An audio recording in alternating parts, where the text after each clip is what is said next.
అందరికీ నమస్తే. Welcome to news 360 special debate. నేను శ్రీనివాస్. ఇక ఈరోజు టాపిక్ హైడ్రాకు మెగా పవర్స్ కల్పించే దిశగా కూడా తెలంగాణ ప్రభుత్వం మరి అడుగులు వేస్తుంది. ఇక హైడ్రా విషయంలో చట్టబద్ధత కల్పించడానికి ఆర్డినెన్స్ తీసుకురావడానికి చేస్తున్న ప్రయత్నంలో మొదటి అడుగైతే పడిందని స్పష్టమవుతోంది.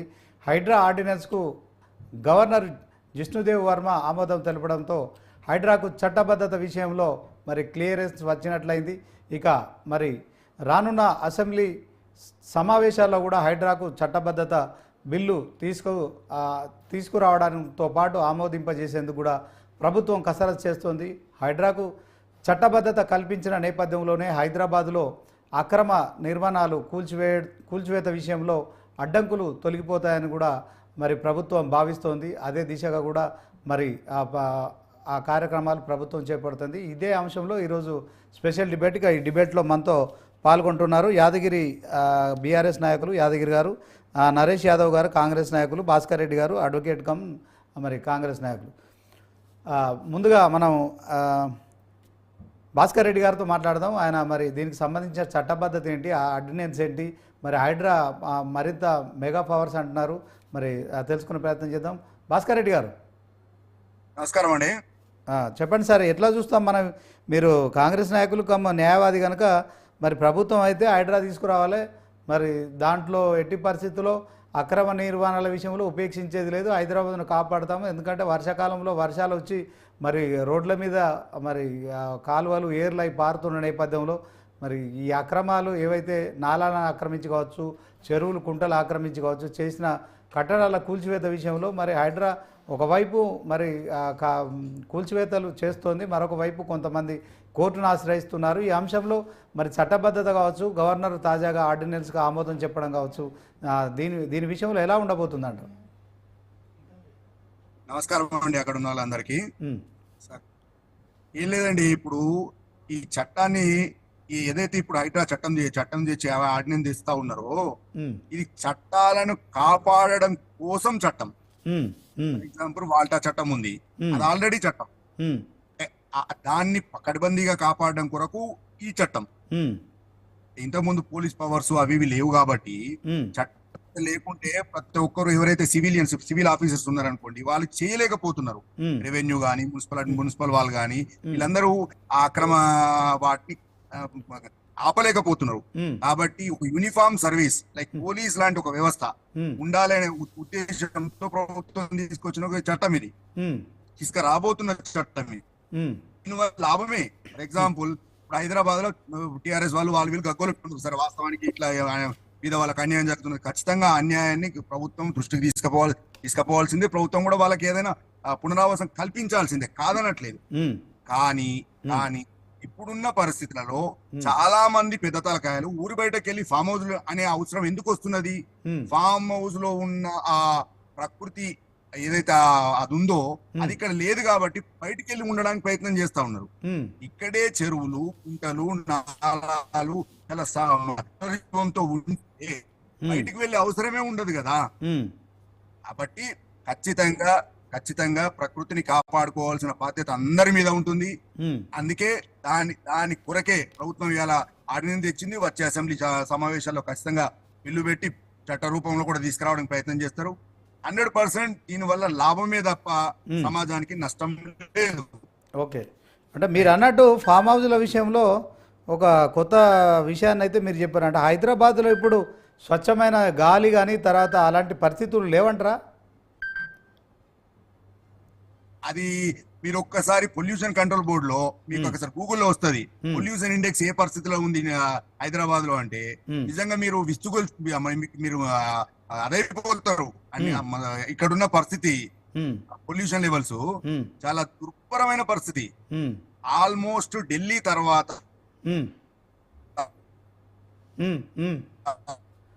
తర్వాత ఎక్కువ కాలుష్య నగరంగా హైదరాబాద్ ఉందంటారా? రాబోతున్నది. ఆ స్థానం కోసం ప్రయత్నం చేస్తున్నట్టు అనిపిస్తున్నది. ఇట్లాంటి చర్యల వల్ల 100% మన ర్యాంక్ పడిపోతుంది. అందులో పొల్యూషన్ తక్కువ ఉన్న నగరాల జాబితాలో మొదట్లో ఉంటాం మనం. అంటే దీనికి పరిష్కారం ఏమంటారు వకీల్ సాబ్? 100% ఇప్పుడు ఏం లేదు, ఏదైతే చట్టం తెచ్చిరో ఈ చట్టాన్ని నిరంతర ప్రక్రియగా ప్రభుత్వాలు వస్తాయి పోతాయి, కానీ నదులు గాని నాలాలు గాని కుంటలు గాని ఉంటే అక్కడే ఆ ఉన్న వాటిని ఉన్నట్టుగా ఉంచే ప్రయత్నం చేస్తే సరిపోతుంది. దాని ఆ ఉంచే ప్రయత్నంలో భాగమే హైడ్రా. ఓకే, అంటే ఇప్పుడు ఈ ఆర్డినెన్స్ ఏంటి, మళ్ళీ దాంట్లో అసెంబ్లీలో చట్టబద్ధత కల్పించడం అంటే కోర్టులో ఎవరైనా శ్రీనివాస్ గారు, ప్రభుత్వము ఇమీడియట్ గా ఒక పని చేయాలనుకున్నప్పుడు చట్టం తేవడానికి అసెంబ్లీ సమావేశాలు అందుబాటులో లేనప్పుడు ఆర్డినెన్స్ రూపంలో తెచ్చుకొని పని చేసుకొని సమీప సెషన్స్ లో బిల్లు పెట్టి పాస్ చేయించుకోవడం అనేది ఒక పద్ధతి. అది చట్టంలో ఉన్న పద్ధతి, అది ప్రాక్టీస్, పార్లమెంటరీ ప్రాక్టీస్ అది. ఓకే, ఇప్పుడు దీంట్లో అసెంబ్లీలో మరొకసారి బిల్లు తీసుకురావడానికి హైడ్రాకు చట్టబద్ధత కల్పించాలని కూడా ప్రభుత్వం భావిస్తుందని చెప్పి కూడా ప్రచారం జరుగుతోంది కదా. అది దాంట్లో అంటే ఇక ఈ అక్రమ నిర్మాణాలు చేసిన వాళ్ళు ఒకవేళ కోర్టును ఆశ్రయిస్తే దాని విషయంలో హైడ్రాకు మళ్ళీ ఒకసారి ఆర్డర్స్ ఇచ్చే పరిస్థితి ఉంటుందా, లేకుంటే ఆ విషయంలో మేము కోర్టు కల్పించుకోమని చెప్తారు? దీంట్లో న్యాయపరమైన ఏదైనా అంశం ఉందంటారా? చట్టం రూపం చెందింది అన్న తర్వాత జడ్జిలు కూడా చట్టం పరిధిలోని చట్టాన్ని కాపాడడం కొరకే ఉంటారు తప్ప చట్టాన్ని మీరడానికి ఎవరు ఉండరు. ముందు చట్టం పరిధిలోనే అందరం. ఓకే, ఇప్పుడున్న పరిస్థితులలో హైకోర్టు ఆఫ్ మాటికి అడుగుతా ఉన్నది, మీకున్న చట్టబద్ధత ఏంది, మీకున్న చట్టబద్ధత ఏంది అని. ఖచ్చితంగా ఆ ప్రశ్నకు సమాధానం చెప్పాల్సిన బాధ్యత ప్రభుత్వం దగ్గర ఉంటది. ఓకే, అంటే హైడ్రాకు క్లియరెన్స్ వచ్చినట్టే ఇక కూల్చివేతల విషయంలో కోర్టు అడ్డుకోవడం కానీ తర్వాత ఎలాంటి ఇన్ఫ్లుయెన్సెస్ పనిచేయమంటారు, అంతేనా?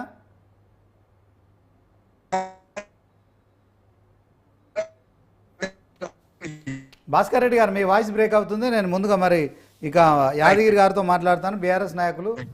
యాదగిరి గారు చెప్పండి, ఎలా చూస్తారండి హైడ్రాకు మరి ఆర్డినెన్స్ విషయంలో గవర్నర్ బిల్లు ఆర్డినెన్స్ విషయంలో ఆమోదం తెలిపారు. రానున్న అసెంబ్లీలో దీనిపైన ఒక బిల్లు తీసుకొచ్చేందుకు కూడా ప్రభుత్వం మరి ముందుకెళ్తున్నట్టు ప్రచారం జరుగుతుంది.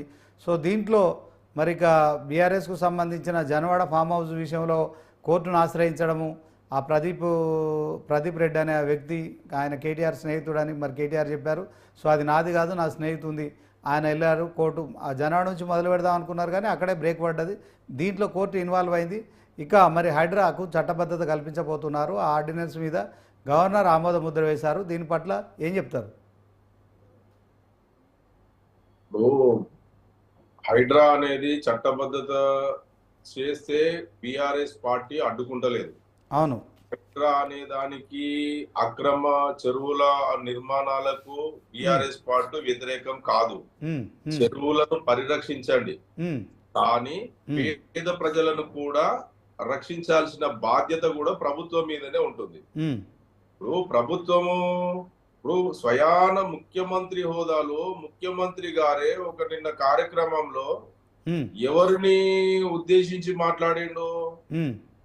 పేద ప్రజలకు అయితేనేమో సున్నం చెరువులో గాని, పెద్ద చెరువులో గాని, నల్ల చెరువులో గాని, మూసి పరివాహక ప్రాంతంలో గాని వాళ్లకు ఎలాంటి నోటీసులు ఇవ్వకుండా వారికి కనీసం వండుకున్న వంట సామాగ్రి కూడా తీసి బయట వేసుకోకుండా, చిన్న పిల్లలు స్కూల్ పిల్లలు వాళ్ళ పుస్తకాలు తీసుకొని బయటికి వెళ్లకుండా వాళ్ళను బియ్యము వాళ్ళకు సంబంధించిన ఆహారానికి సంబంధించిన ప్రతి ఒక్క వస్తువులు అన్ననే విడిచిపెట్టి హైడ్రా బుల్డోజర్ తోటి వాళ్ళ ఇళ్లను నేలమట్టం చేసిన ప్రభుత్వం రేవంత్ రెడ్డి గారి ప్రభుత్వం. కానీ నిన్న ఏం చెప్తున్నాడు ఒక సభలో, ఆయన ఏం చెప్తున్నాడు? సరే సబితమ్మ గారు నీ ఫామ్ హౌస్ లేదా అని అంటున్నాడు, ముగ్గురు కొడుకుల మీద ఫామ్ హౌస్ లేదా అని అన్నాడు. నిన్న ప్రెస్ మీట్ పెట్టి సబితమ్మ గారు చెప్పింది నాది ఎక్కడ ఉన్నదో మీరే చూపియండి అని చెప్పింది. అదే విధంగా కేవీపీ రామచంద్రరావు గారి ఫామ్ హౌస్ ను కూడా కూల్చాలా వద్దా అని అంటున్నాడు. మరి పెద్దలు కేవీపీ రామచంద్రరావు గారిని కూల్చాలనా వద్దా అని అడుగుతున్నారు. ఆ పక్కనే ఉన్నటువంటి పొంగులేటి శ్రీనివాసరెడ్డి గారిది కూల్చాలనా వద్దా? పట్నం మహేందర్ రెడ్డి గారిది కూల్చాలనా వద్దా, వివేక్ వెంకటస్వామి గారిది కూల్చాలనా వద్దా, తన అన్న తిరుపతి రెడ్డి గారిది దుర్గం చెరువులో ఉన్నదానికి 30 రోజుల సమయం నోటీస్ ఇచ్చి కోర్టు పోయి హైకోర్టులో స్టే తెచ్చుకునేంత వరకు వాళ్ళకి మాత్రం కూల్చాలనా వద్దా, స్టే తీసుకొచ్చుకుంటారా, మీకు నోటీసులు ఇవ్వాలనా అని చెప్పి ముఖ్యమంత్రి గారు చెప్తారు పెద్దలకు.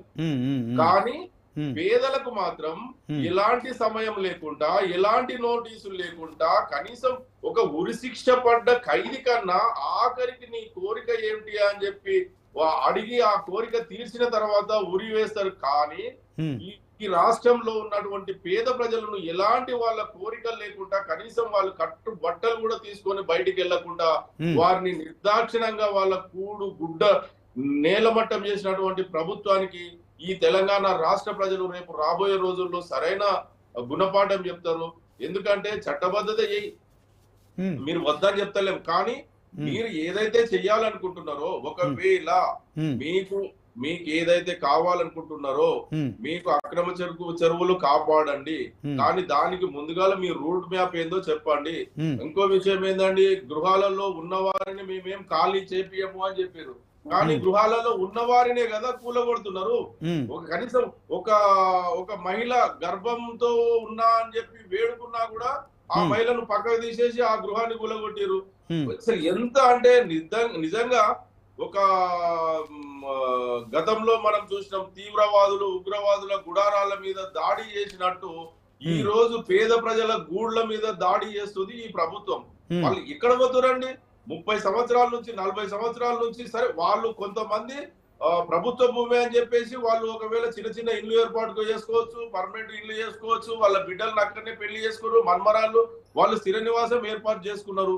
కొంతమంది వాళ్ళు ఉద్యోగాలు చేసి, ప్రైవేట్ ఉద్యోగాలు ప్రభుత్వ ఉద్యోగాలు చేసి వాళ్ళు కూడా రిజిస్ట్రేషన్ భూమి అంటే సరే కొంతమంది రియల్టర్లు అమ్మినందుకు వాళ్ళు తీసుకొని ఇల్లు కట్టుకొని వాళ్ళు కూడా ప్రభుత్వానికి, ఏ ప్రభుత్వం అయినా సరిపడి ఈ రోజు 10 సంవత్సరాల వరకు మా ప్రభుత్వం ఉండొచ్చు, అంతకంటే ముందు ఉన్నది కాంగ్రెస్ ప్రభుత్వమే కదా, అంతకంటే ముందు ఉన్నది అటువంటిది రేవంత్ రెడ్డి గారి గురువు గారు ప్రభుత్వమే కదా, మన చంద్రబాబు నాయుడు గారి ప్రభుత్వమే కదా. వాళ్ళ ప్రభుత్వంలో ఇప్పుడు ఎవరైతే నేలమట్టం చేసినటువంటి వాళ్లకు పర్మిషన్ ఇవ్వలేదా? ప్రభుత్వానికి వాళ్ళు ట్యాక్సీలు కట్టలేదా? Current bill కట్టలేదా? పర్మిషన్లు తీసుకోలేదా? అవంతా ప్రభుత్వానికి రాలేదా? ఈ ప్రభుత్వానికి వాళ్ళు వాళ్ళ రూపాయలు వాళ్ళైతే ఎంతో అంత వాళ్ళకి సంబంధించిన డబ్బులైతే ప్రభుత్వానికి వచ్చినాయి కదా. వారికి సరైన సదుపాయము, వారికి సంబంధించినటువంటి ఎక్కడికక్కడ ప్రతి కాలనీలో కానివ్వండి, ప్రతి నియోజకవర్గం, కనీసం ఎమ్మెల్యేలకు కూడా సమాచారం లేదండి, కార్పొరేటర్లకు సమాచారం లేదండి, ఎవరికి సమాచారం లేకుండా నిజంగా మీరు తీయాలనుకుంటే, మీరు నిజంగా చెప్పాలంటే ఈ తెలంగాణ ప్రజల కోసం ఆలోచన చెయ్యాలి, ప్రభుత్వ ఆస్తులను రక్షించాలనుకుంటే నిజంగా ఒకవేళ ఏదైనా అన్యాక్రాంతం జరిగినప్పుడు అక్కడ నిజంగా ఆ పేద ప్రజలు ఏ విధంగా అక్కడ వచ్చిరో, అక్కడ నియోజకవర్గానికి ఏ పార్టీ అయినా సరే, ఒక ఎమ్మెల్యే ఉంటాడు, ఒక ఎంపీ ఉంటాడు, పార్లమెంట్ మెంబర్ ఉంటాడు, లేకపోతే గ్రామీణ పరిధి సర్పంచ్ ఉంటాడు, లేదు అని అనుకుంటే కార్పొరేటర్ ఉంటారు, ఒకవేళ కాలనీలు అయితే వాళ్ళ కాలనీ అసోసియేషన్ ఉంటది, బస్తీ కాలనీ వెల్ఫేర్ అసోసియేషన్ ఉంటది, వాళ్ళందరితో యాదగిరి గారు 1 మినిట్ భాస్కర్ రెడ్డి గారు చెప్పండి. మీరు ఒక న్యాయవాది, అంటే ఉరి శిక్ష వేసే ముందు ఎవరైతే ఆ శిక్ష పడిన ఖైదీనో ఇంకా నిందితుడో మరి దాన్ని లాల్ ఏమంటారో తెలియదు, అతనికి చివరి కోరిక నెరవేర్చేందుకు ఒక అవకాశం ఇస్తున్నారు. కానీ కాంగ్రెస్ ప్రభుత్వం హైడ్రా కూల్చివేతల విషయంలో పేదవాడికి ఒక న్యాయం, పెద్దవాళ్ళకి ఒక న్యాయం చేస్తుంది. దీంట్లో కనీసం ప్రభుత్వం ఇంత పెద్ద కార్యక్రమం చేపడుతున్న నేపథ్యంలో ప్రతిపక్షాలకు ఇన్ఫర్మేషన్ లేదు, మా ఎమ్మెల్యేలకి ఇన్ఫర్మేషన్ లేదు, ఎంపీలకు ఇన్ఫర్మేషన్ లేదు, ఏకపక్షంగా వ్యవహరిస్తుంది. ఇదంతా కేవలం కాంగ్రెస్ ప్రభుత్వం కక్షపూరితంగా వ్యవహరిస్తుందని యాదగిరి గారు అంటున్నారు. ఏం చెప్తారు? ఇక్కడ యాదగిరి గారు చెప్పిన విషయం గురించి మాట్లాడాలంటే, కక్ష అనే దానికంటే ప్రభుత్వం గవర్నెన్స్ ని వీళ్ళకి చెప్పి వాళ్ళకి చెప్పి, అది ప్రోటోకాల్ కాదండి చెప్పి చేయడం అనేది. ఈ పని పలానాది చెప్పి కౌన్సిలర్ చెప్పాలా, కార్పొరేటర్ చెప్పాలా, చెప్పి చేయాలనేది ప్రోటోకాల్ కాదు, అది ఇట్స్ యాక్ట్. క్లియర్ గా ఆ పని చేయాలనుకున్నప్పుడు వాళ్ళకు ఆ పని చేయగలిగే ఈజ్ కావాలనుకున్నప్పుడు ఎలాంటి వాతావరణం అయితే ఉండాలో ఆ వాతావరణం ఎంచుకొని చేస్తారు ఎవరైనా అంతే. ఫర్ ఎగ్జాంపుల్ ఒక ముద్దాయి ఉంటాడండి, వాడికి సంబంధించినంత వరకు కోర్టు వాడికి ఖచ్చితంగా బెయిల్ ఇస్తుండొచ్చు. కానీ అరెస్ట్ చేసేప్పుడు మాత్రం ఖచ్చితంగా ఎవరికి తెలియకుండా పోయి అరెస్ట్ చేయాలా, తప్పదు కదా, లేకపోతే పారిపోతాడు. ఆ క్రమంలో అంటే ఇప్పుడు వీళ్ళంతా ఖైదీలా అన్నగారు, వీళ్ళందరూ మళ్ళీ మీరు ఖైదీలా? తప్పుగా అర్థం చేసుకుంటున్నారు యాదగిరి అన్న. నేను అనేది కంటెక్స్ట్ లో భాగంగా మీకు ఉదాహరణ చెప్తున్నా. అది ఇది ఇదవుతుంది అని చెప్పట్లా. వాస్తవానికి కూలగొట్టే ముందు ఖచ్చితమైన నోటీస్ ఇవ్వాలనే చట్టం ఉంది. నోటీసులు ఇవ్వకుండా ఎవరిని కూలగొట్టరు, ఖచ్చితంగా నోటీసులు ఇస్తారు. దానికి కావలసిన ఏదైతే ఆ చట్టం పరిధిలో చేయాల్సిన అన్ని మేజర్స్ తీసుకున్నాకే కూలగొట్టడానికి వెళ్తారు.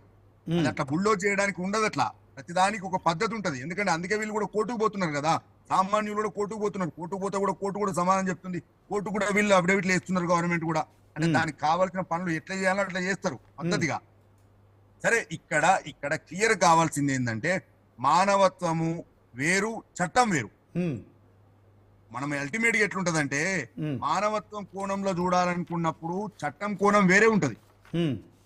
అంటే భాస్కర్ రెడ్డి గారు ప్రభుత్వం ఒక ఆలోచన చేసింది, హైదరాబాదును పరిరక్షించాలనే కార్యక్రమం తీసుకుంది. దాంట్లో హైడ్రా అనే సంస్థను ఏర్పాటు చేసింది. దానికి అందరం హర్షిస్తున్నాం. ఎందుకంటే హైదరాబాద్లో నివసించే ప్రజలే కాదు, మరి హైదరాబాద్కు వచ్చిపోయే వాళ్ళు కూడా వర్షాలు పడ్డప్పుడు చాలా ఇబ్బందులు పడుతున్నాం, ట్రాఫిక్లో ఇరుక్కుపోతున్నాం.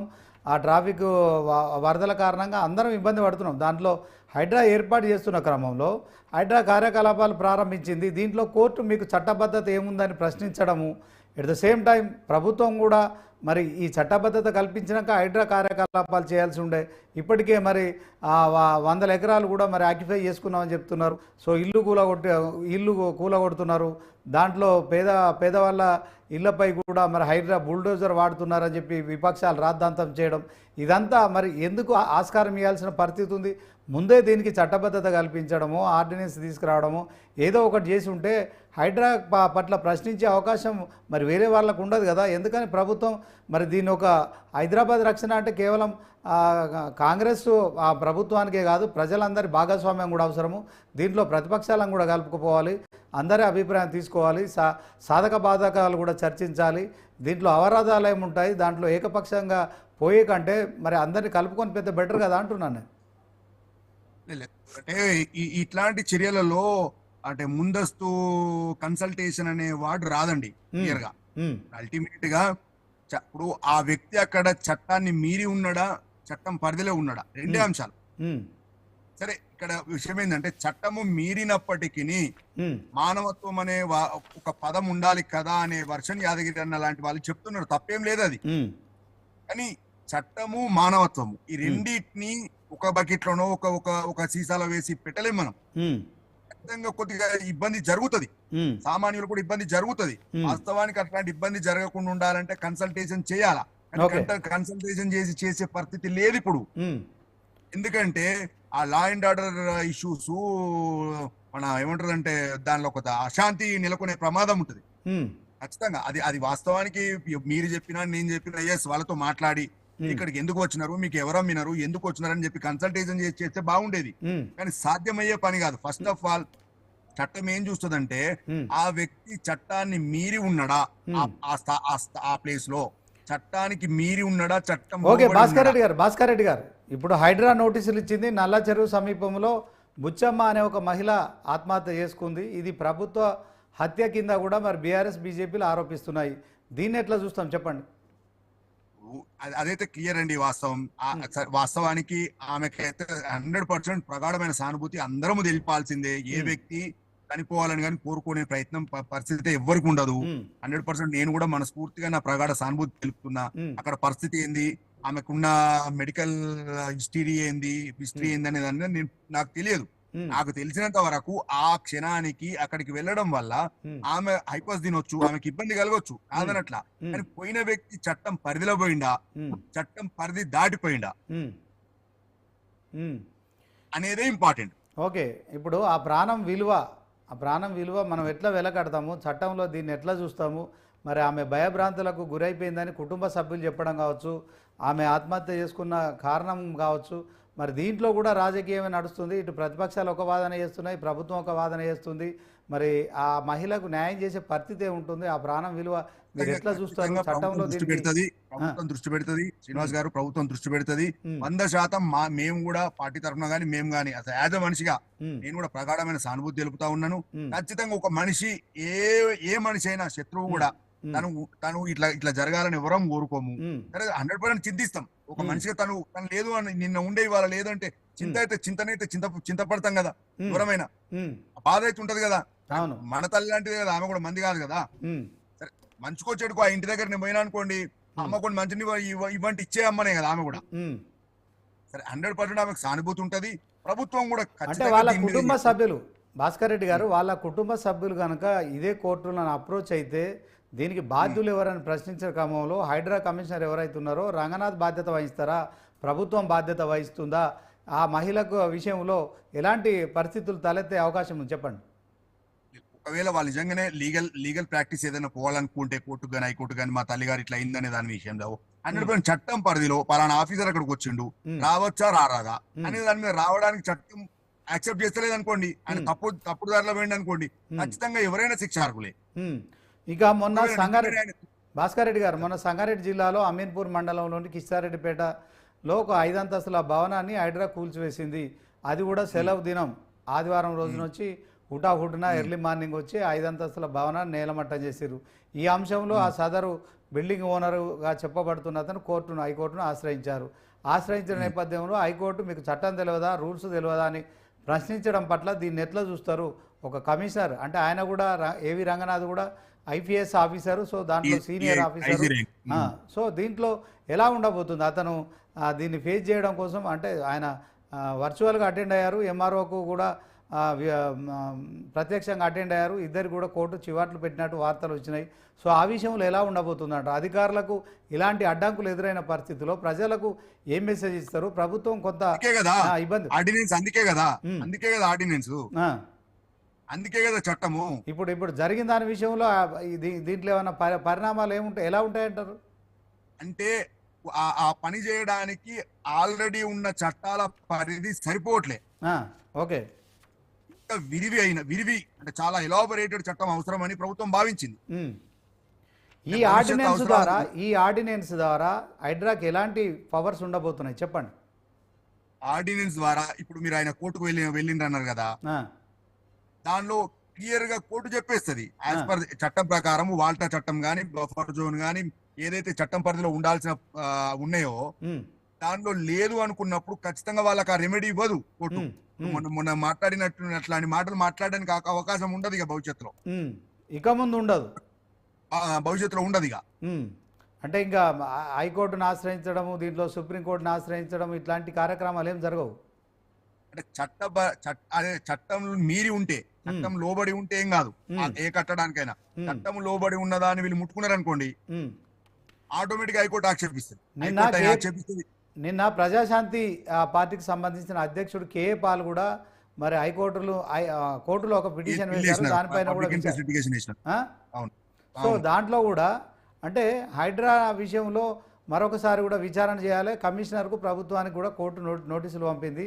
సో దాంట్లో కూడా ఏదైనా రిలాక్సేషన్ వచ్చే పరిస్థితి, అతను కేవలం అంటే రిలాక్సేషన్ ఇచ్చే విషయంలో 99 జీవో ఎత్తేయాలని చెప్పి కూడా ఆయన అప్రోచ్ అయ్యారు. ఇది ఎట్లా ఉండబోతుందంట? అవును, 99 జీవో ఎత్తేమన్నారు వీళ్ళు. జీవో 99 తీసుకొచ్చి ఏదైతే పని చేసారో ఇప్పటి వరకు అది సరిపోవట్లేదు అనుకున్నప్పుడు కదా చట్టానికి పోతున్నారు. చట్టం అంటూ రూపాంతరం చెందిన తర్వాత ఆయన మాట్లాడిన ఆయన వేసిన పిటిషన్ కి వ్యాలిడే లేకుండా అవుతుంది. ప్రభుత్వం హైకోర్టే చెప్పేస్తుంది నువ్వు 99 జీవో గురించి మాట్లాడినారు కదా మీరు కేపాల్ గారు, ఇది వాళ్ళు ప్రభుత్వం చట్టమే చట్టం చేసే అధికారము ప్రజాస్వామ్యంలో పార్లమెంటరీ వ్యవస్థకు ఉన్నది.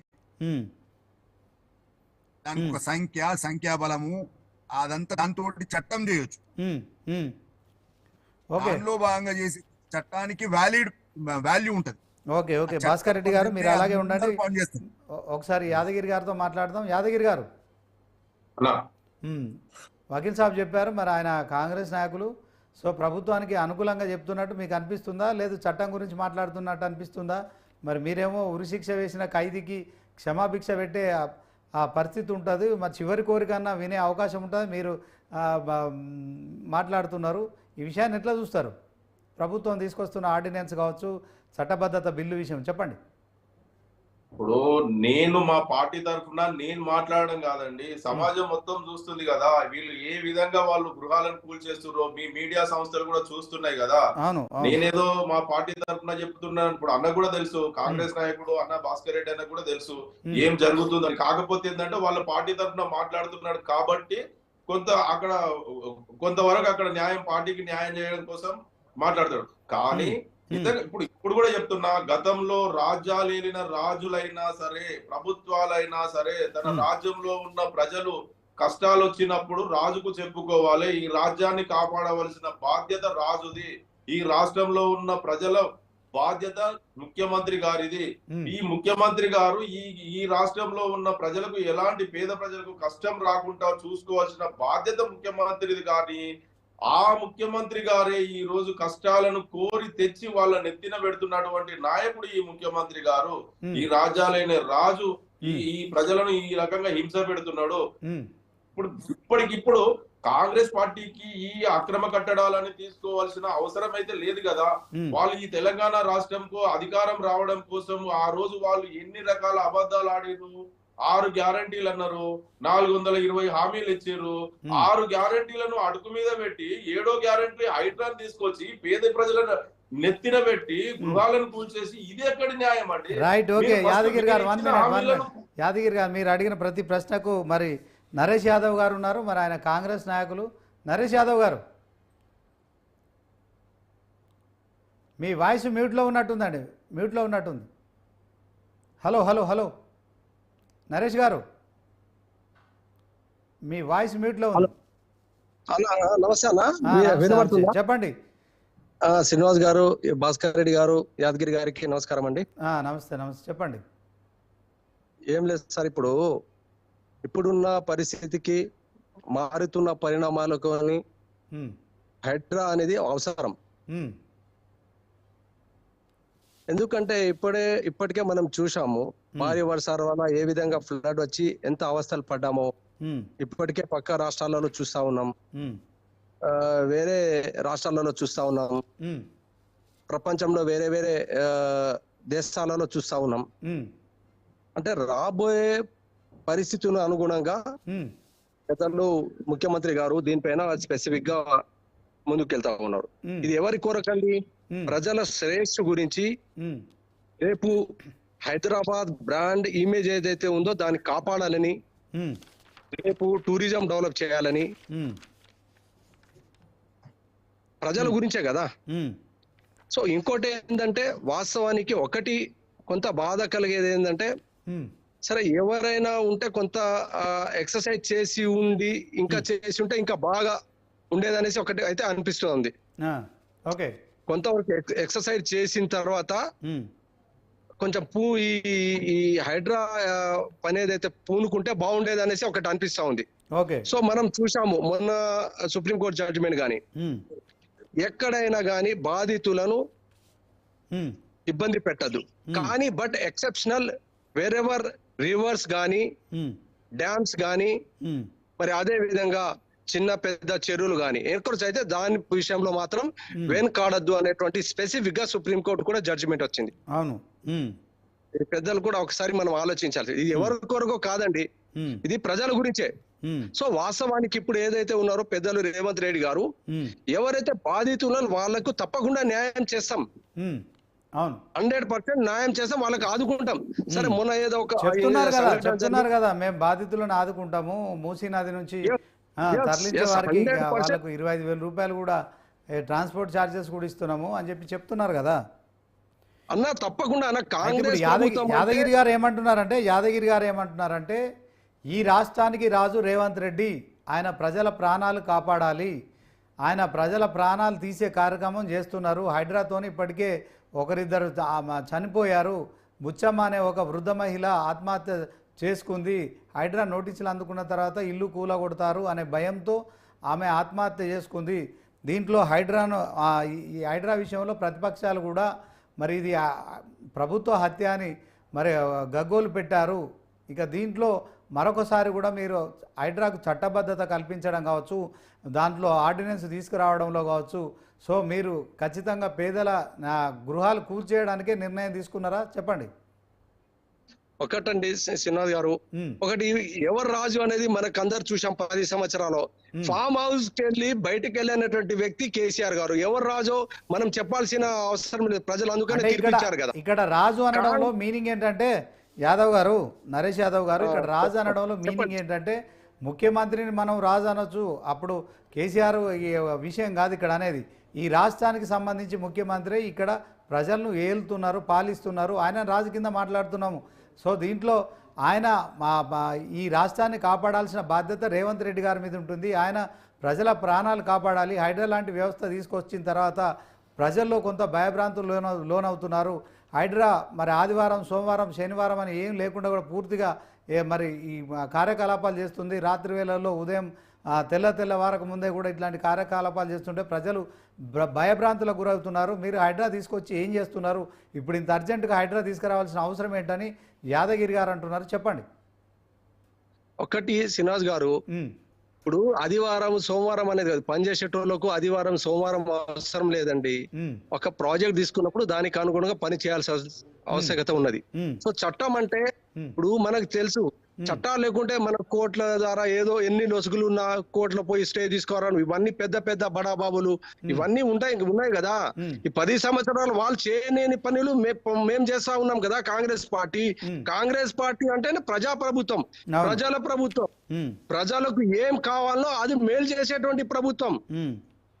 ఇప్పుడు వాళ్ళు ఏదో చెప్తారండి, వాళ్ళకి చూశాం కదా మనము ఏ విధంగా రాజరిక పాలన వాళ్ళు ఏ విధంగా 10 సంవత్సరాలు చూశారు, ఏ విధంగా తెలంగాణ రాష్ట్రాన్ని బంగారు తెలంగాణ అని చెప్పి కేసీఆర్ కుటుంబం బంగారు తెలంగాణ బంగారం వాళ్ళు దోచుకొని రాష్ట్రాన్ని మొత్తం నా అప్పుల పాలు చేసి ఈ రోజు నాశనం చేసినటువంటి పరిస్థితి ఎవరండి? వాళ్ళు చేశారు. అడ్మినిస్ట్రేషన్ గానీ, బ్యూరోక్రాట్స్ ని గానీ, పొలిటీషియన్స్ గానీ ప్రతి ఒక్క దానికి భ్రష్ట పట్టించినటువంటి వ్యక్తి ఎవరంటే కేసీఆర్, బీఆర్ఎస్ పార్టీ. ఈ రోజు ఈ విషయాలు విడిగా ఎక్కడ కూడా ల్యాండ్ లేకుండా టిఆర్ఎస్ కింది స్థాయి కార్యకర్తల నుండి మంత్రుల దగ్గర నుంచి ముఖ్యమంత్రి వరకు కేటీఆర్ వరకు దోచుకున్నారండి రాష్ట్రంలో. ఎక్కడ కూడా ఒక గ్రామంలో కూడా ల్యాండ్ లేకుండా చేశారు. మేమంటున్నాం, మేము ఈ ప్రజల భూమి, ప్రజల ఏదైతే ఉన్నటువంటి ఈ ధనాన్ని కాపాడే ప్రయత్నం చేస్తా ఉన్నాం. మా రేవంత్ రెడ్డి గారు తన సొంత గౌరవం కాదు, ఇది ప్రజల ప్రాపర్టీని ప్రజలకు చెందాలా, భావి తరానికి, రేపు రాబోయే తరానికి, మన పిల్లలు కానీ మన పిల్లలు కానీ వాళ్ళ మంచి భవిష్యత్తు ఉండాలా. ఇప్పుడు మారుతున్న కాలాన్ని బట్టి మారుతున్నటువంటి గ్లోబలైజేషన్ లో, గ్లోబల్ వార్మింగ్ లో మనం చూస్తా ఉన్నాం ఏ విధంగా చేంజెస్ వస్తుంది డే బై డే. దానికి అనుగుణంగా మనం మారకుంటే రేపు భవిష్యత్తు ఎట్లో ఏ విధంగా ఉంటుంది ఒకసారి మనం ఆలోచించాలి కదా. ఇప్పుడు రోజుకు రోజు టెంపరేచర్ పెరుగుతా ఉంది, ఇవన్నీ పెరుగుతాం. రేపు తాగడానికి నీళ్లు కూడా దొరకవు కదండి. ఇప్పుడు ఆ ఫారెస్ట్ డిఫారెస్టేషన్ అయిపోతా ఉంది. సో ఉన్నదానికి ఇప్పుడు కనీసం ఉన్నటువంటి న్యాచురల్ రిసోర్స్ ని మనం కాపాడుకుంటే ఏ విధంగా. ఇప్పుడు హైదరాబాద్ అంటే మొత్తం కాంక్రీట్ అయిపోయింది. ఒకప్పుడు ముసి అంటేనే తాగే నీళ్ళు ఉండే. ఇప్పుడు ఏమైంది? ఆనాడు నేను ఒక డిబేట్ లో 2015 లో V6 లో వచ్చాను. సో ఏదో ఆకాశ హెర్మాలు మన ఏదైతే హుస్సేన్ సాగర్ ని తాగి నీటిగా మారుస్తానన్నట్టు ఏదేదో మాట్లాడారు కదా. 10 సంవత్సరాల్లో నరేష్ గారు 1 మినిట్ మీరు చెప్పండి. యాదగిరి గారు చెప్పండి. ఆయన మాట్లాడిందంతా విన్నారు కదా. మీరు 10 ఏళ్ళు ఏం చేయలేరు, మీరు చేయలేని పనులు మేము చేస్తున్నాం, మాది ప్రజాప్రభుత్వం, మీరు అడ్డుకుంటున్నారు. రాజా అంటే కేసీఆర్, మరి ఇప్పుడు మాది ప్రజాప్రభుత్వం. సీఎం రేవంత్ రెడ్డి గారు కేవలం హైదరాబాద్ను కాపాడే దీంట్లోనే ముందుకెళ్తున్నారు. దీన్ని హైడ్రా తీసుకురావడానికి కూడా అదే కారణం. మీరు ఇక పేద ప్రజల విషయంలో మీరు అనవసరంగా రాద్ధాంతం చేస్తున్నారు. ఇది రాజకీయ అంశంగానే చూస్తున్నారు, కానీ మీరు 10 ఏళ్ళ అధికారంలో ఉండి హైదరాబాద్ భ్రష్టు పట్టించారని మాట్లాడుతున్నారు. ఏం చెప్తారు యాదగిరి గారు? ఇప్పుడు ఒక్కసారి అన్నగారు కానివ్వండి, ఆ పార్టీ నాయకులు గాని ఒక్కసారి ఆలోచించుకుంటే 2014 కంటే ముందు తెలంగాణ రాష్ట్రం, ఉమ్మడి ఆంధ్రప్రదేశ్ లో తెలంగాణ రాష్ట్రం ఏ విధంగా ఉన్నది, 2014 కంటే ముందు మొన్న మా ప్రభుత్వం పోయేంత వరకు ఏ విధంగా ఉంది, ఈ రాష్ట్రంలో పేద ప్రజల కోసం ఎన్ని సంక్షేమ పథకాలు తీసుకొచ్చిన ప్రభుత్వం కేసీఆర్ గారి ప్రభుత్వం. పేద ప్రజలకు నిజంగా చెప్పాలంటే భారతదేశంలో ఏ రాష్ట్రంలో లేనటువంటి రైతుల కోసం, రైతులకు పెట్టుబడి సాయంగా ఒక్క ఎకరానికి 10,000 రూపాయలు ఆర్థిక సాయం, పెట్టుబడి సాయం ఇచ్చిన ప్రభుత్వం కేసీఆర్ గారి ప్రభుత్వం. పేద ప్రజల కోసం ఆలోచన చేసింది. 200 రూపాయలు ఉన్న పెన్షన్ 2,000 రూపాయలు చేసిన ప్రభుత్వం కేసీఆర్ గారి ప్రభుత్వం. 24 గంటలు రైతులకు ఉచిత కరెంట్ ఇచ్చిన ప్రభుత్వం కేసీఆర్ గారి ప్రభుత్వం. రైతు బీమా ఏదైనా అనుకోని సంఘటన జరిగినప్పుడు ఆ రైతుకు ఆర్థికంగా ఇంత తోడ్పాటు అందించాలని చెప్పి రైతు బీమా ఏర్పాటు చేసిన ప్రభుత్వం కేసీఆర్ గారి ప్రభుత్వం. పేదింటి ఆడబిడ్డ పెళ్లి చేసుకుంటే 1,16,000 రూపాయలు ఇచ్చిన ప్రభుత్వం కేసీఆర్ గారి ప్రభుత్వం. పేదింట ఒక గర్భిణీ స్త్రీ డెలివరీకి పోతే కేసీఆర్ కిట్ ఇచ్చి ఆ మహిళను తీసుకుపోయి ఇంటి దాకా సాగనంపిన ప్రభుత్వం కేసీఆర్ గారి ప్రభుత్వం. ఇంకా చెప్పుకుంటూ పోతే చాలా సమయం పడుతుందండి. ఈ రోజు వీళ్ళు చెప్పిన మాటల ప్రకారంగా ఇప్పుడు కేసీఆర్ గారు కిట్ ఇస్తున్నట్టు మన రేవంత్ రెడ్డి గారు ఏమన్నా కిట్ ఇస్తున్నారా గర్భిణీ స్త్రీలకు? లేకపోతే తులం బంగారం ఇస్తా అని చెప్పారు. 1,00,000 రూపాయలతో పాటు కేసీఆర్ గారు 1,00,000 ఇస్తున్నాం, మేము తులం బంగారం ఇస్తున్నారు. మరి 10 నెలల్లో ఎన్ని తులాల బంగారం ఇచ్చిండ్రు? ఒకవేళ వాళ్ళు ఏం చేసినా ఒకసారి 2,000కు 4,000 పెన్షన్ ఇస్తా అన్నారు, ఇచ్చినా? వాళ్ళు ఏం చేసినా ఒక్కటి కూడా వాళ్ళు ఇచ్చిన గ్యారంటీలను 6 గ్యారంటీలు అమలు చేయలేదు. కానీ 6 గ్యారంటీలను పక్కన పెట్టి 7వ గ్యారంటీ హైడ్రాని తీసుకొచ్చిరు. సరే, వాళ్ళ విధానం అది అనుకుందాము. హైదరాబాద్ లో మూసీ పరివాహక ప్రాంతంలో ఉన్నటువంటి ఎక్కువ భాగము మల్కాజ్గిరి నియోజకవర్గానికి గతంలో మా ప్రభుత్వం ఉన్నా కూడా రేవంత్ రెడ్డి గారు పార్లమెంటు మెంబరు. నేను మల్కాజ్గిరి పరిధిలో ఉన్నటువంటి మేడ్చల్ మల్కాజ్గిరి పరిధిలో ఉన్నటువంటి అక్కడ మేడ్చల్లే కానివ్వండి, గట్కేసర్ సైడ్ కానివ్వండి, ఇక్కడ నాగోల్ కానివ్వండి, ఎల్బీ నగర్ కానివ్వండి, ఆయన పరిధిలోకి వచ్చినప్పుడు దానికి అతను కూడా ఒక ఎంపీగా పార్లమెంట్ మెంబర్ గా ఇప్పుడు ఎక్కడైతే మూసీ పరివాహక ప్రాంతం అని చెప్పి అది కూలగొట్టాలని చెప్పి ఆర్డినెన్స్ ఇచ్చినటువంటి నాయకుడు, మరి ఆయన కూడా సీసీ రోడ్లకు కానీ అభివృద్ధి కార్యక్రమాలకు ఆయన కూడా నిధులు తీసుకొచ్చినట్టు ఆయన కూడా శంకుస్థాపనలో పాల్గొన్నాడు కదా. ఆ రోజు ఆయన చేసింది తప్ప ఈ రోజు చేసింది రైటా? ఆయన మరి ఒక పార్లమెంట్ మెంబర్ కదా, ఆయనకు తెలియదా? అది ఆలోచన చేయాలి కదా. ఇప్పుడు ఈ రోజు ఎల్బీనగర్ నియోజకవర్గంలో మూసీ పరివాహక ప్రాంతం అని చెప్పేసి మొత్తం లైట్స్ ఇస్తున్నారు. ఇక్కడ అదే ఇప్పుడున్నటువంటి బీజేపీ నాయకుడు ఈటల రాజేందర్ గారు, ఎల్బీనగర్ నియోజకవర్గం ఎమ్మెల్యే దేవిరెడ్డి సుధీర్ రెడ్డి గారు కూడా ఒక రోజు అక్కడ వచ్చేసి ఆ ప్రజల కోసం పార్లమెంట్ మెంబర్ శాసనసభ్యులకు వాళ్ళకి మాకు సమాచారం ఇవ్వాలండి. మీరు ఏం చేయాలనుకుంటే ఈ మూసీ పరివాహక ప్రాంతం యాదగిరి గారు ఏ విధంగా షిఫ్ట్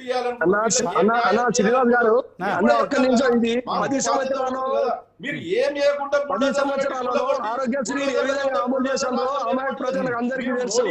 మోడీ గారిని అనుకరిస్తున్నారా? మోడీ గారి హాస్పిటల్ ఎంత అవసరం పడ్డారో అందరికీ తెలుసు. ఇప్పుడు 10 లక్షలతోని ఆరోగ్యశ్రీ ఇంప్లిమెంట్ చేస్తా ఉన్నామన్నా.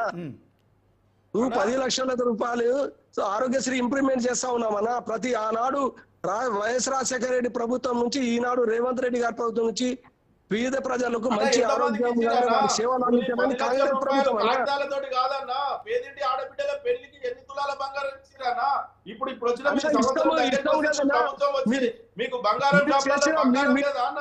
షాపులు లేవా? బంగారం లేదా? కనీసం మీరు చేసిన అప్పునే కదా, మీరు చేసిన అప్పునే ఒకటికి 1/1 ఇంప్లిమెంట్ చేస్తా ఉన్నాం. ఇచ్చిన హామీల గురించి పక్కన పెట్టి మేము ఇచ్చిన హామీ అన్ని ఇంప్లిమెంట్ చేస్తా ఉన్నాం. తీసుకొస్తాను, హైడ్రాకు చట్టబద్ధత చేస్తాము.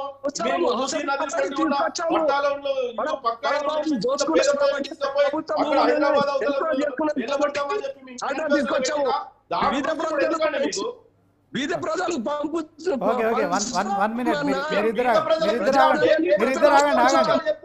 ఆగండి. నరేష్ యాదవ్ గారు, యాదగిరి గారు మీరు ఆగండి. యాదగిరి గారు మీరు ఆగండి.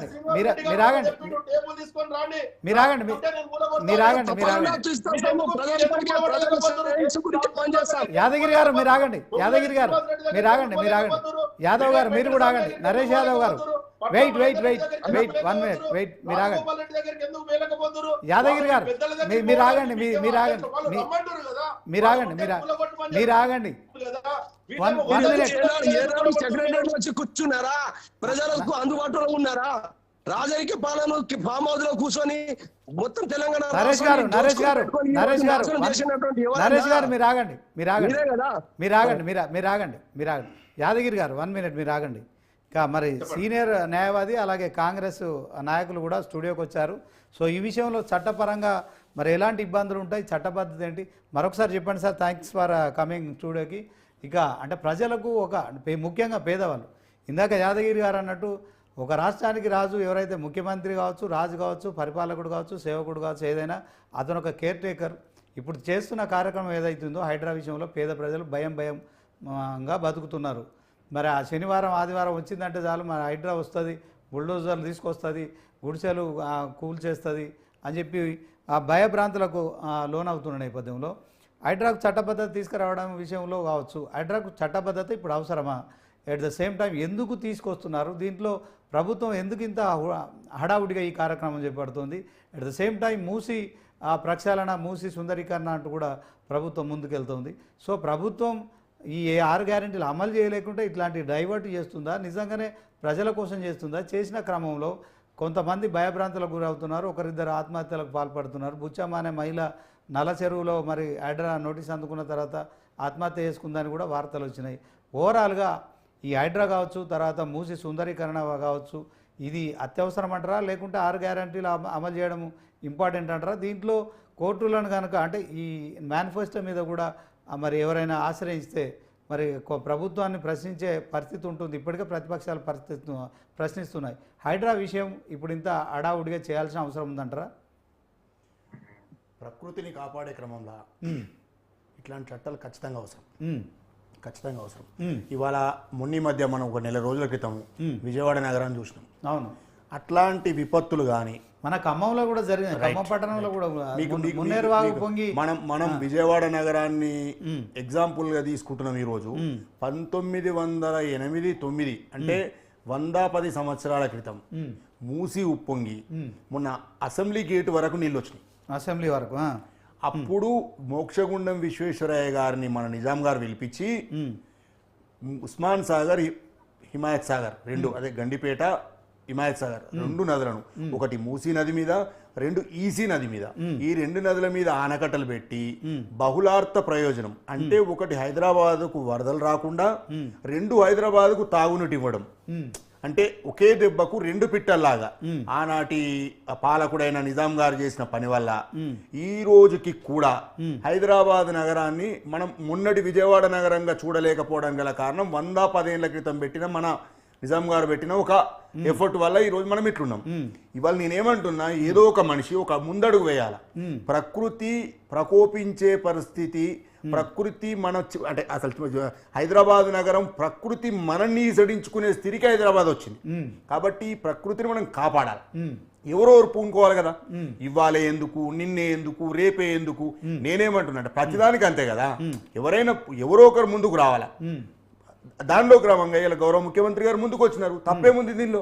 సరే రైట్, ఇవాళ ఇప్పుడు నాకు కొడుకుంటాడు, నేను డాక్టర్ని, నా కొడుకు జ్వరం వస్తుంది, నేను ఇంజక్షన్ ఇస్తే నొప్పి లేస్తుందని తెలుసు, నేను ఇంజక్షన్ ఇచ్చి జ్వరం తగ్గించాలా, నా కొడుకు నొప్పి లేస్తుందని చెప్పి ఇంజక్షన్ ఇవ్వకుండా వదిలిపెట్టాలా? ఇంజక్షన్ ఇస్తేనే కదా నా కొడుకు జ్వరం తగ్గుతుంది. ఇవాళ జరుగుతున్న హైడ్రా పనులు సొంత కొడుకు గాని సొంత వాళ్లకు జరిగిన జబ్బుకు మనం మందు వేస్తున్నట్టు లెక్క. ఓకే, మనం చూడాల్సిన కోణం అది. తిరుపతి రెడ్డి గారు ఇల్లు కూలగొడతలేరన్నా, ఆయన సొంత అన్ననే కదా, మీరు చెప్పిన భాషల్ని సొంత అన్ననే కదన్నా. ఆయనకి ఎందుకు 30 రోజుల నోటీస్ ఇచ్చిరన్నా, హైకోర్టు నుంచి స్టే ఎందుకు తెచ్చుకురానా? నేనేమంటున్నా ఒక తిరుపతి రెడ్డి గారిదే కాదు, కేటీఆర్ గారిది కూడా కొడతలేరు, జన్వాడల కేటీఆర్ గారిది కూడా కొడతలేరు, దుర్గం చెర్ల తిరుపతి రెడ్డి గారిది కూడా కొడతలేరు, అజీజ్ నగర్ హరీష్ రావు గారి కూడా కొడతలేరు. మల్టిపుల్ ఉన్నాయండి, ఒక్కటి కాదు. నేనేమంటున్నా అంటే ఇవన్నీ కూడా కొట్టాలని అంటున్నాం, ఖచ్చితంగా వద్దనంటలేం కదా. ఇవాళ తిరుపతి రెడ్డి అయితేంది, మన దుర్గం చెరువులో తిరుపతి రెడ్డి గారు అయితేంది, అజీజ్ నగర్ హరీష్ రావు గారు అయితేంది, జన్వాడలో కేటీఆర్ గారు అయితేంది, అందరికీ కొట్టమని అంటున్నాం. ఒకవేళ చట్టం పరిధిలో లేకపోతే ఖచ్చితంగా చుట్టి బయటపడేయమంటున్నాం. ఓకే, అది అంటే ఇప్పుడు హైడ్రాకు ఈ రోజు గవర్నర్ ఆర్డినెన్స్ ఆమోదం తెలిపారు 100%. సో రేపటి నుంచి ఇప్పుడు మనం మాట్లాడుకుంటున్న అజీజ్ నగర్ కావచ్చు, తర్వాత కేటీఆర్ జన్వాడ కావచ్చు, మీరు అన్నట్టు దుర్గం చెరువు తిరుపతి రెడ్డి గారిది కావచ్చు, వీటన్నిటిని ఇమీడియట్గా కూల్చే అవకాశం ఉంటుందా? చూడాలా అంటే వాళ్ళు ఆ మీరిన చట్టం పరిధిలో ఉన్నారా, ఉంటే ఖచ్చితంగా జరుగుతుంది. అది ఎవరైనా జరుగుతుంది, ఎవరైనా జరగాల్సిందే. ఓకే, ఈవెన్ ఇక్కడ కూర్చున్న నేను భాస్కర్ రెడ్డి గారు నా ఇల్లు ఉంటే కూడా కూల్చాల్సిందే, తప్పే ఉంది. గౌరవ కేవీపీ రామచంద్రరావు గారు ఆయన ఒక కరడు కట్టిన కాంగ్రెస్ వాది, ఒకవేళ నా వల్లనే కాంగ్రెస్ పార్టీకి ఇబ్బంది కలుగుతుంది అనుకుంటే నేను నా డీడీ కడతాను డబ్బులు కాంగ్రెస్ ప్రభుత్వానికి, నా ఇల్లు కూడా కూల్చండి. అది కదా ఔదార్యము, అది కదా గొప్పతనము. అరే ఇప్పుడు ఎట్లుందంటే నేను హెల్మెట్ లేకుండా పోతుంటా, వెనుకోడు హెల్మెట్ లేకుండా వస్తుంటాడు, నేను తప్పించుకొని పోలీసుల నుంచి పోయినా ఆయనకెందుకు లేదు హెల్మెట్ అడిగే ప్రశ్న లేదండి. నీకెందుకు లేదో సమాధానం చెప్పు. నీకు హెల్మెట్ లేని దానికి సమాధానం చెప్పాలి కానీ ఆయన పోతుండు కదా ఆయన ఎందుకు వదిలిపెడుతున్నారు? ఎస్, నేనేమంటున్నా, తిరుపతి రెడ్డి మీరినా, జన్వాడలో కేటీఆర్ గారు మీరినా, అజీజ్ నగర్ లో హరీష్ రావు గారు మీరినా, ఖచ్చితంగా చట్టం పరిధిలో ఉంటే కూల్చాల్సిందే. చెప్పిండు అది నాది కాదు నా మిత్రునిది, ఒకవేళ ఉంటే ఎఫ్టీఎల్ లో బఫర్ జోన్ లో ఉంటే మొదలు పెట్టండి, కూల్చోబెట్టండి, అయిన తర్వాత ప్రశ్న అన్ని కూడా మొదలు పెట్టండి. ప్రభుత్వాన్ని మీరు మిమ్మల్ని ఎక్కడ అడ్డుకోమని కూడా చెప్పిండు, కేటీఆర్ గారు కూడా చెప్పిండు.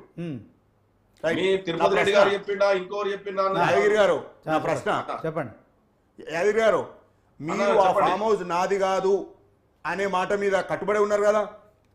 ఖచ్చితంగా మీరు పేపర్ ప్రభుత్వం మీ చేతిలో ఉంది ప్రశ్న కదా, ఒకటే, కట్టుబడి ఉన్నారు లేదు? ఉన్నా సరిపోతే నాకు యాదగిరి అన్న బయట పెట్టొచ్చు కదా అన్న ఉన్నా అనే మాట ఎక్కడెక్కడో ఉన్నది అసలు నేను చెప్పేది వింటలేరు మీరు. ఆ మాట ఓకే కదా, తెలుసుకోలేదా ప్రభుత్వం? ఆ మాట ఓకే కదా, ఉన్నారు మీరు. రైట్ రైట్, ఒక్క నిమిషం. నా ప్రశ్న ఏంటంటే, గౌరవ ముఖ్యమంత్రి గారు మల్కాజ్గిరి పార్లమెంటు సభ్యుడిగా, పిసిసి రాష్ట్ర అధ్యక్షుడిగా జన్వాడ ఫామ్ హౌస్ మీద డ్రోన్ ఎగరవేస్తే ఎవరి ఫామ్ హౌస్ అని, ఎందుకు జైలుకు పోవాల్సిన అవసరం వచ్చింది, ఎందుకు జైలుకు పంపించాల్సిన అవసరం వచ్చింది? పోనీ నా ప్రశ్న ఏంటంటే, అసలు ఆయన అక్కడ డ్రోన్ ఎగరవేయాల్సిన అవసరం ఏమొచ్చింది? ఫస్ట్ ఆఫ్ ఆల్ దానికి ప్రశ్న. ఇవాళ కంప్లైంట్ ఉంటుందండి, మీ జన్వాడ ఫామ్ హౌస్ అంటే శంకర్పల్లి పిఎస్ లో కంప్లైంట్ ఉంటది. మీరు కావాలంటే ఆ రోజు కంప్లైంట్ ఉంటది. ఆ రోజు కంప్లైంట్ ఇచ్చిన ఈ వ్యక్తి ఎవరు, రిప్రజెంటెడ్ బై హూము అనేది ఉంటదండి అక్కడ కంప్లైంట్. ఇస్తేనే ఆయన నెల రోజులు జైల్లో ఉన్నాడండి ముఖ్యమంత్రి గారు. ఆ రోజు కొండ విశ్వేశ్వరరెడ్డి గారు, రేవంత్ రెడ్డి గారు ఇద్దరు ఎగరేస్తే కొండ విశ్వేశ్వరరెడ్డి గారికి బెయిల్ వచ్చింది, రేవంత్ రెడ్డి గారికి బెయిల్ రాలేదు, 1 month జైల్లో ఉన్నారు. రెండో దఫా, మొదటి దఫానేమో పనికి మాలిన కేసుల లోపల పంపించారు, రెండోసారి ఏమో అనవసరమైన ఏదైతే ఇంకా దరిద్రమైన కేసుల లోపల పంపించారు. ఆ రోజేమో మా ఫామ్ హౌస్ మీద ఎగరేస్తామేమో జైలు పంపిస్తారు, ఈ రోజేమో ఫామ్ హౌస్ కాదంటారు. మరి ఇట్లా ఏది సత్యము ఏది నిజము అదే చెప్పాలి. నేనేమంటలేను యాదగిరి అన్న, మీరే చెప్పుర్రి. అప్పటి కేసు తప్పనుర్రి, ఇప్పటి ఫామ్ హౌస్ మీద కాదంటాం. యాదగిరి గారు ఇందాకనే సీఎం రేవంత్ రెడ్డి గారు ఏదైతే మన వెంకటస్వామి కార్యక్రమంలో రవీంద్ర భారతిలో పాల్గొన్న సందర్భంగా మరి మరొకసారి కూడా మూసీ పరివాహక పేదలను ఆదుకునేందుకు ప్రభుత్వం 10,000 కోట్లైనా ఖర్చు చేయడానికి సిద్ధంగా ఉంది. ఈటెల, కేటీఆర్, హరీష్ ముగ్గురికి సూచన చేస్తున్నా, మూసీ పరివాహక ప్రాంత ప్రజలను ఎలా ఆదుకుందామో సూచనలు చేయండి. మా ప్రభుత్వానికి ఎవరిపై కోపం లేదు, ప్రజలకు మేలు చేయడమే మా ప్రభుత్వ ఎజెండా. మరి నరేంద్ర మోడీ సబర్మతి నదిని అభివృద్ధి చేస్తే చప్పట్లు కొట్టి గొప్పలు చెప్పారు. అట్ ద సేమ్ టైం మరి మూసీ నదిని సబర్మతి నదిలా మరి అభివృద్ధి చేస్తే మీకు వచ్చిన ఇబ్బంది ఏంటి, ఎందుకు అడ్డుకుంటున్నారు మరి అని కూడా ప్రశ్నిస్తున్నారు. ఏం చెప్తారు? నరేంద్ర మోడీ గారు సబర్మతి నదికి ఎన్ని కిలోమీటర్లు, 2400 కిలోమీటర్లకు ఎన్ని వేల కోట్లు ఖర్చు పెట్టిండో, 55 కిలోమీటర్ల ఉన్న మూసీ నదికి 1,50,000 కోట్లు ఖర్చు పెడుతున్నాడు. ఒకవేళ ఈ మూసీలో ఉన్న నది ఇప్పుడు దీనికి ఇప్పుడు మీరు అన్నదానికి కేసీఆర్ మన ముఖ్యమంత్రి గారి స్వాగతిస్తున్నాను, కానీ గౌరవ ముఖ్యమంత్రి గారికి నేను ఒక మాట ఏం చెప్తున్నా అంటే, నేను ఇంతకు ముందు అడిగింది కూడా గదే, మీరు ఏం చెయ్యదలుచుకుంటున్నారు? అక్కడ లోకల్లో ఉన్న అక్కడ ఉన్నటువంటి వారితోటి ఆ ప్రజలకు ఏ న్యాయం జరుగుతుందో, ఆ కాలనీలకు సబర్మతి నది 2400 కిలోమీటర్లు. దాని మీద ఒక కమిటీలు వేయండి, దాని మీద చర్య తీసుకోండి. 1,50,000 కోట్లు పెట్టి మీరు మూసీ నది తోటి ఏ రైతులకు నీళ్లు ఇస్తారు? ఎక్కడ అభివృద్ధి? కాళేశ్వరం కట్టి 1,00,000 కోట్లు కట్టి 75,000 కోట్లతోటి కాళేశ్వరం కడితే రైతులు ఈ రోజు ఎంత సంతోషం. ఓకే 1 మినిట్ మనం కాళేశ్వరం ఇంకోసారి మాట్లాడుకుందాం. టైం యాదగిరి గారు 1 మినిట్ మీరు అడిగిన దానికి సమాధానం చెప్తాం. 1 మినిట్ ఆగండి. ఢిల్లీలో ఉన్నటువంటి కాంగ్రెస్ నాయకులకు ఢిల్లీకి కప్పడం కట్టడం కోసం రైట్ ఓకే ఆగండి. మీరు ఆగండి యాదగిరి గారు 1 మినిట్ ఆగండి. సబర్మతి నది ప్రక్షాళన కోసం 2400 కిలోమీటర్లకు మరి కిలోమీటర్ 17 కోట్లు మాత్రమే అక్కడ ఖర్చు చేస్తున్నారు. మీరు కేవలం 50-60 కిలోమీటర్లు లేని ఈ యొక్క మూసీ నది ప్రక్షాళన కోసం 1,50,000 కోట్లు వెచ్చిస్తామని చెప్పి ఇప్పుడు ఇది ప్రశ్నలు, విపక్షాల నుంచి ప్రశ్నలు. సో దీంట్లో మీరేం చెప్పబోతున్నారు? ఎట్ ద సేమ్ టైం మరి ఆ కాళేశ్వరం విషయంలో 85,000 కోట్లు ఖర్చు చేసినప్పుడు దాన్ని యూటిలైజ్ చేసుకోవట్లేదు, రైతులు ఇబ్బంది పడుతున్నారా? అది సరే, ఆ టాపిక్ ఇంకొకసారి మాట్లాడదాం. ఇది 2400 కిలోమీటర్ల విషయంలో అక్కడ ఖర్చు చేస్తున్న దానికి దీనికి అసలు చాలా 100 టైమ్స్ అప్పు ఇంకా ఎక్కువనే ఉంది. సో దీన్ని ఎట్లా చూస్తారు? అంటే మూసీ నది ప్రక్షాళన అంటే గోదావరి నీరు పారించేందుకే ఇంత ఖర్చు పెడుతున్నారా? దాని పట్ల ప్రభుత్వానికి ఉన్న క్లారిటీ ఏంటి ప్రజలకు చెప్పండి. శ్రీనివాస్ గారు ఇంకొక విషయం నేనేమంటున్నా అంటే మూసీ నది ప్రక్షాళన చేస్తే మీరు అక్కడ పక్కన ఉన్నటువంటి గృహాలను తీసివేయకుండా డెప్త్ గా రైట్ ఓకే వాళ్ళు అదే విషయం చెప్తాను. మీరు చెప్పండి యాదవ్ గారు, తొందరగా చెప్పండి. శ్రీనాథ్ గారు హలో చెప్పండి వినిపిస్తుంది. శ్రీనాథ్ గారు ఇప్పుడు వాళ్ళు యాదగిరి అంటున్నారు కదా 1,50,000 కోట్లు అనేసి. అసలు 1,50,000 కోట్లు అనేసి ఏ విధంగా వీళ్ళు చెప్తా ఉన్నారు? కనీసం ఇప్పుడు డిపిఆర్ రాలేదు, దానిపైన అంచనా చేయలేదు. అంటే ఒక సందర్భంలో రేవంత్ రెడ్డి గారు చెప్పారండి 1,50,000 కోట్లతో మేము మూసీ సుందరీకరణ చేస్తామని చెప్పారు. అంటే మంచి చేయడానికి 1,50,000 కోట్లు ఆయన ఖర్చు చేస్తామనేసి అన్నారు. కానీ 1,50,000 ఖర్చు ఇంకా కాలేదు కదా డిపిఆర్. యాదవ్ గారు 1 మినిట్ అంటే వీళ్ళు ఒకటి కాళేశ్వరం ఏంది 40 కాళేశ్వరం ఇంకోసారి మాట్లాడదాం. యాదవ్ గారు కాళేశ్వరం తర్వాత మాట్లాడదాం. Time up. మీరు చెప్పండి ప్లాన్ ఆఫ్ యాక్షన్ గవర్నమెంట్. మీరు ఆగండి సతీష్ గారు. ఇవాళ ముఖ్యమంత్రి గారు ఇద్దరు పేర్లు తీసుకున్నారు, కేటీఆర్ గారు, ఈటెల రాజేందర్ గారు. సమస్య ఏంటంటే ఇక్కడ వాళ్ళు కూడా వాళ్ళ తరఫున వచ్చిన వ్యక్తులు కూడా మాట్లాడుతున్నది ఏంటంటే ఇక్కడ డబ్బుల అంటే ఇప్పుడు భాస్కర్ రెడ్డి గారు దీంట్లో కాళేశ్వరంలో మురికి నీరు పారుతోంది, దాంతో ప్రజల ఆరోగ్యం దెబ్బతింటుంది. ఆ ప్రజలు మూసీ నదిలో పారే కాలుష్యంతో కాలుష్యం నీటితోని ప్రజల ఆరోగ్యం దెబ్బతింటుంది. మూసీ సుందరీకరణ చేయాలని ప్రభుత్వం అంటుంది, ప్రక్షాళన చేస్తుంది.